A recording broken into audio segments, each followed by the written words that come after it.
night they say Solomon took his revenge, the air itself felt wrong, heavy, still, like the earth knew something terrible was about to happen.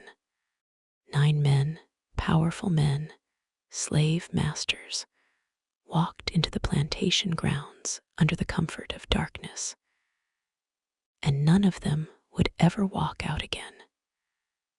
By sunrise, the soil had swallowed them whole, buried alive, and the man behind it all was someone they believed was broken, obedient, invisible. This is not just a story of revenge. It's a story of silence turning into fury. Before we go deeper, if you enjoy dark history and untold revenge stories like this one, make sure you like this video and subscribe to the channel. It really helps Night Archive grow, and it tells me you want more stories that history tried to bury. Solomon wasn't born with hatred in his heart. He was born into chains. Charleston, South Carolina, late 1700s. A place where wealth was built on rice fields and human suffering. Solomon grew up watching backs torn open by whips, families sold apart, names erased. But what made him different was that he watched quietly. He listened. He remembered. Plantation owners often mistook silence for weakness. Solomon's master was a man named William Carter, known for cruelty even among slave owners. Carter believed fear was the only language slaves understood. Punishments were public, slow, meant to break the spirit, not just the body. Solomon's wife, Eliza, worked in the main house. She was known for her singing voice, soft, warm, a small light in a dark place. One evening, Carter's drunken guests demanded she sing for them. When her voice trembled, Carter accused her of disrespect. What followed was the moment that planted the seed of revenge. Eliza was beaten so badly she couldn't stand the next morning. Solomon was forced to watch, forced to do nothing. And that helplessness hardened into something cold. Weeks later, Eliza was sold to another plantation after she could no longer work at full strength. Solomon never saw her again. That was the night he stopped being afraid of death.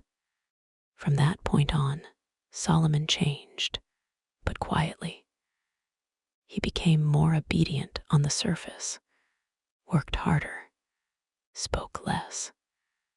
Carter saw this as submission, even began trusting him with small responsibilities, allowing him near storage sheds, tools, supply routes. But what Carter didn't see was Solomon learning the land.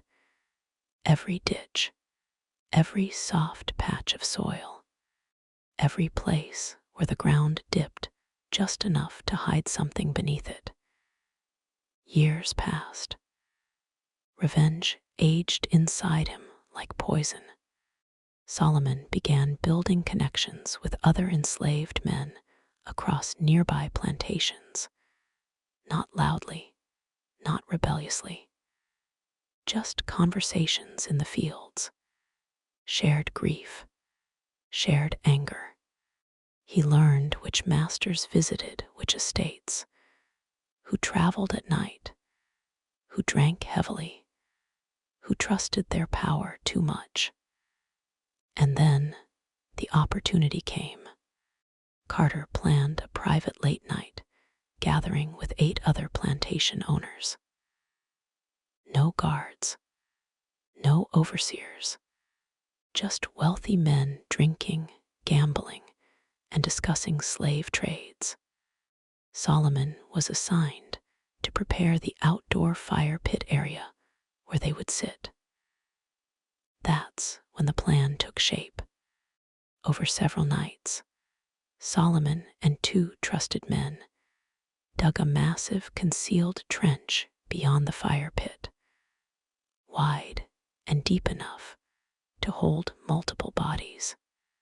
They reinforced the sides with loose timber, designed not to hold forever, just long enough. They covered the trench with thin planks, soil, and plantation debris, making it look like solid ground. It became a grave waiting for occupants. The night of the gathering arrived thick with humidity.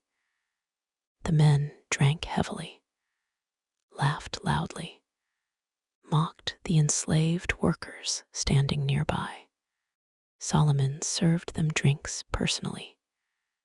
Calm, invisible, hours passed. The masters grew more intoxicated. Carter suggested they move closer to the larger fire area Solomon had prepared, exactly where Solomon wanted them.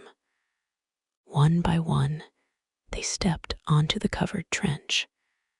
The first crack was subtle, a plank bending, a laugh continuing.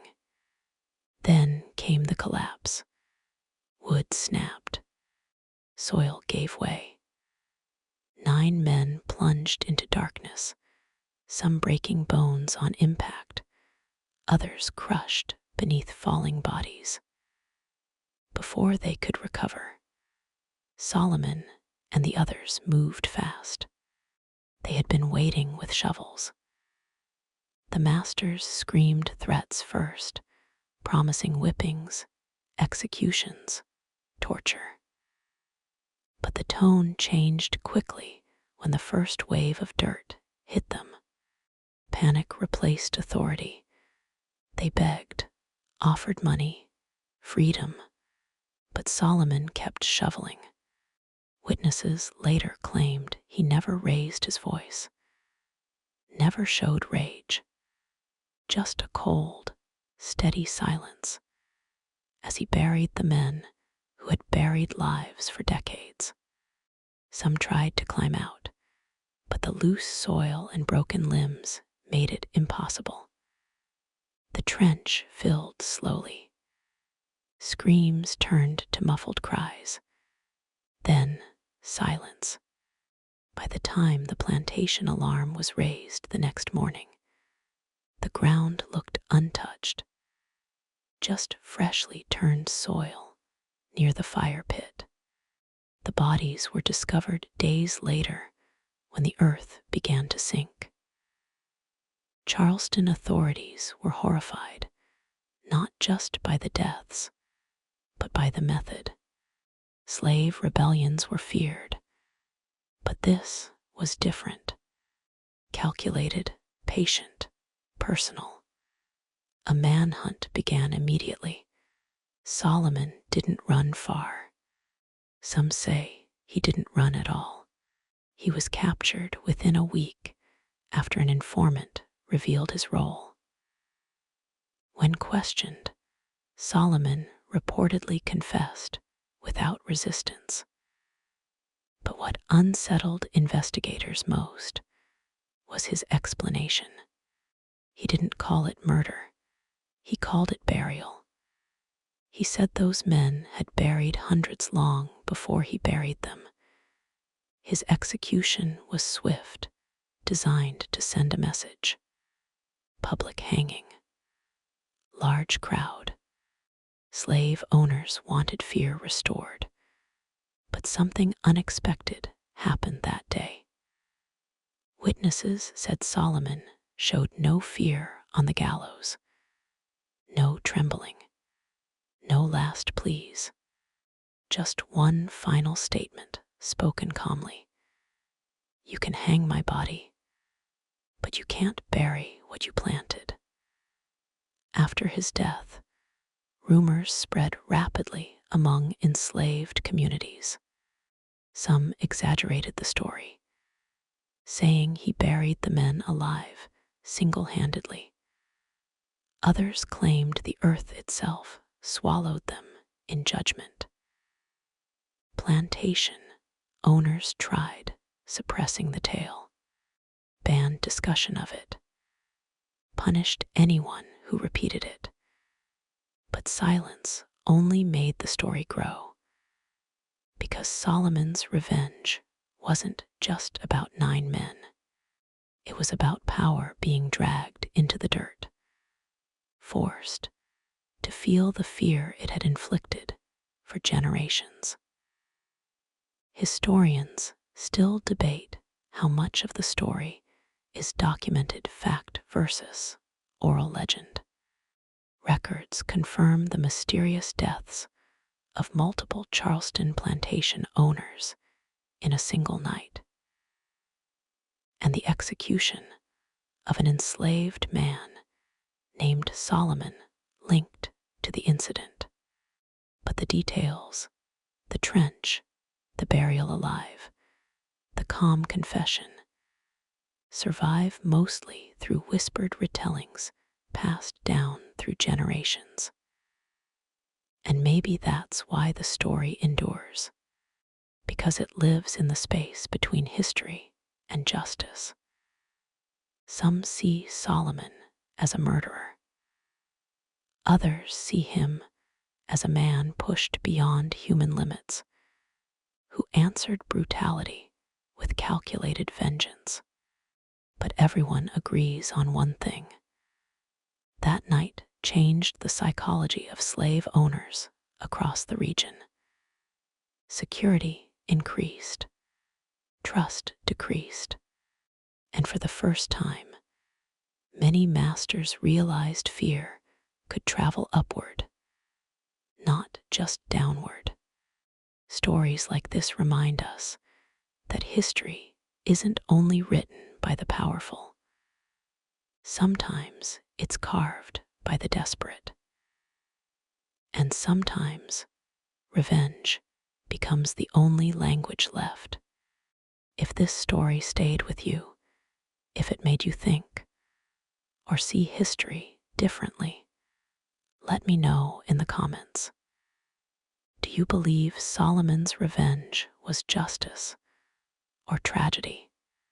I read every comment, and your perspective adds depth to these stories. And if you think more people should hear untold histories like this, share this video with someone who loves dark, real storytelling. Subscribe to Night Archive for more stories pulled from the shadows of history, because some truths were never meant to stay buried. You have not enough humanizer words left. Upgrade your surfer plan